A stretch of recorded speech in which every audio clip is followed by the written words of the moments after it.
Hello there again, Judith Hidas, and thank you so much for talking to us. Really a pleasure and an honor. And it seems like my questions cannot get over, being an Indian writer as well as a freelancer and somebody who's hugely interested in questions of gender equality.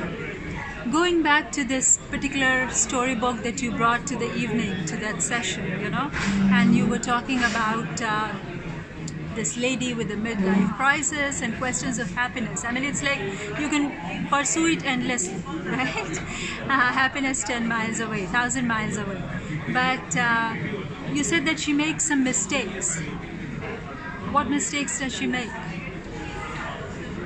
I meant that she didn't realize, I mean, she's not aware of this kind of gender problems and traps.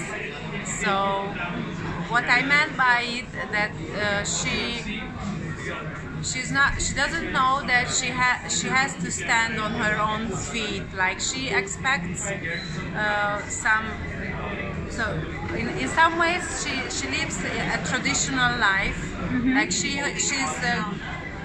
wants her husband to get her a job. Right. She always expects that to be taken care of and to be taken care of, and also when she gives up her ambition about photography, she's doing it because she feels that no one supports her. I mean, having been supported is important, but it is also important to learn that you have to fight in some cases and not pay attention to what other people say. Right. So I think this is her biggest mistake. So it's not like killing someone, but it's a mistake against herself. Right. That he doesn't believe in herself. She doesn't have self-confidence. Right. And this is why she gives up her dreams very easily. Right. So through the story, this is what she learns in some ways for the end, that even no matter what people tell you, you have to stick to what you believe in. So this is what I meant by mistakes. And also that because what I told you earlier about how she judges other people, because she gives up her own dreams and she's not happy with her life, she tends to judge other women as well. Right. So it's, I think maybe it comes together that when you are not happy with what you're doing, you pay attention to other people too much and you judge them, and just like you can't accept yourself, you cannot accept other people. Right. And also that because she's not happy with her marriage. Right. But it's not because the man beats her up, but it's because the man doesn't support her enough in her ambitions. Right. And she doesn't believe in herself either. Right. So she thinks that maybe if she escapes to another relationship, that will help her in her ambitions. But I think if you are like let's say feminist woman or somebody who is very self-confident, then you don't want to have a relationship to make you more successful, but it's you have to do your job and become what you are, and not always expect other people to help you. So I think this is her problem, and I think this comes from traditional how women traditionally see themselves. Right. That they are treated as that they are weak, that they can't stand on their feet. So this is what I understand as interiorized social expectation. Right. That women are expected to be weak, and this is what she's suffering from. That she doesn't want to be weak, but this is the way how she was socialized, and I mean this is the way how she was brought up. Right. So through the story, I think this is a bigger problem that she has to get rid of.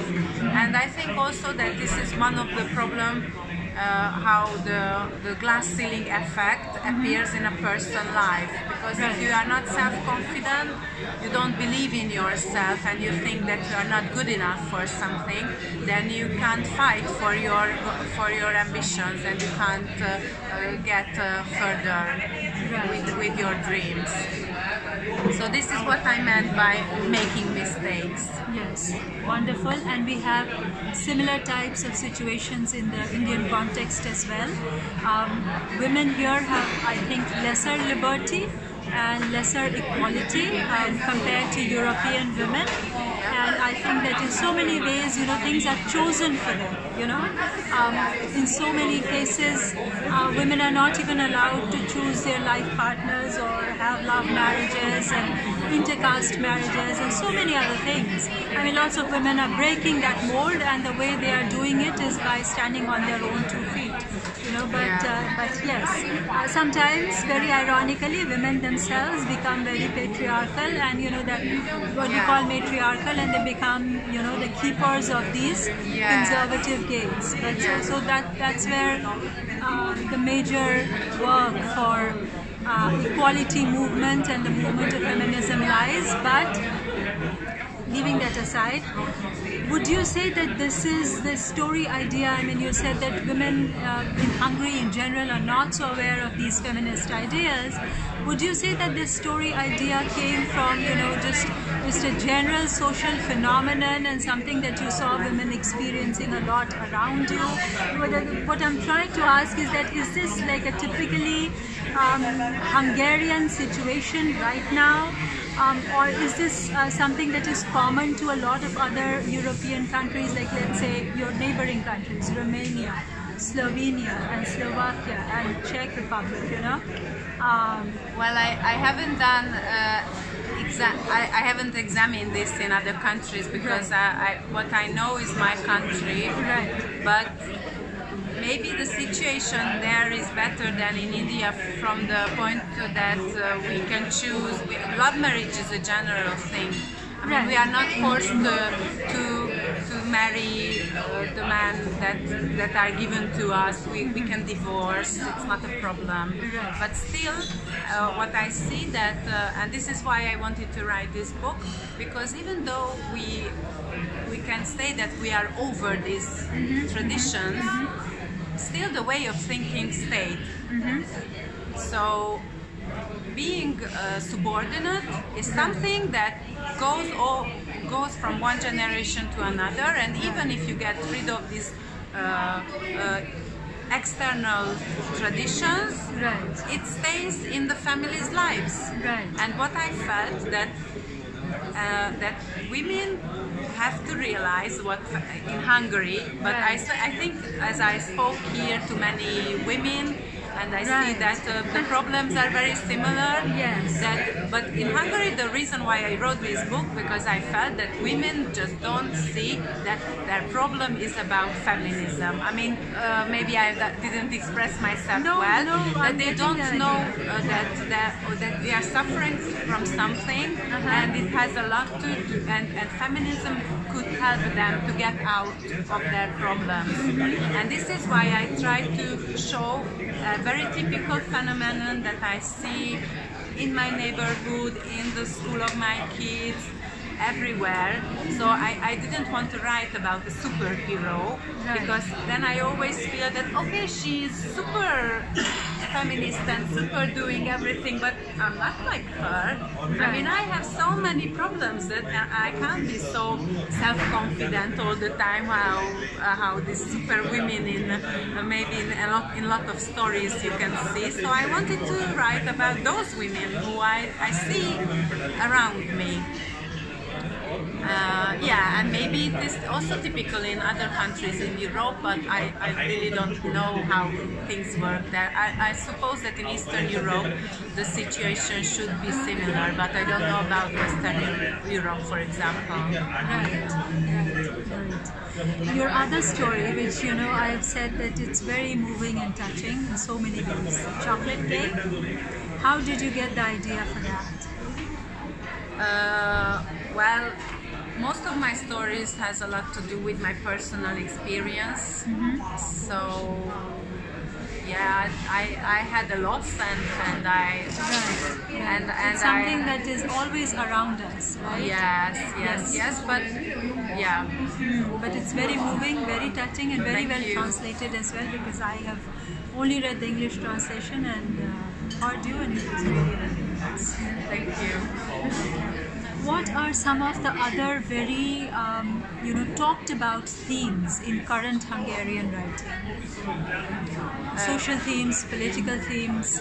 So you asking me what other kind of themes we have in Hungarian literature? Yes. Well, we write a lot about Holocaust. Right. And all kind of historical subjects, like history now is very common in Hungarian literature. We had a big revolution in 1956 against the Russians, and so some writers write about that age as well. But also we have dystopias, some dystopias. Actually, I see that social issues are just coming in, so they don't really. There are less writers who write about modern subjects, but there is two famous Hungarian authors that I really like, and they also came to India. One is Kristina Tóth and the other is János Hai, and they do write a lot about modern Hungarian society, and Kristina Tóth usually writes short stories, and she's a great master of writing short stories. Wow. And yeah, she does write a lot about social problems as well. Great. Yes. Well, thank you so much for Thank talking you very to much. us. Thank you for your time, and lovely being with you. Thank you again. Thank you very much for the interview, and wish you all good luck and happiness for everything, and for the audience as well. Thank you. Truly honored. Thank you.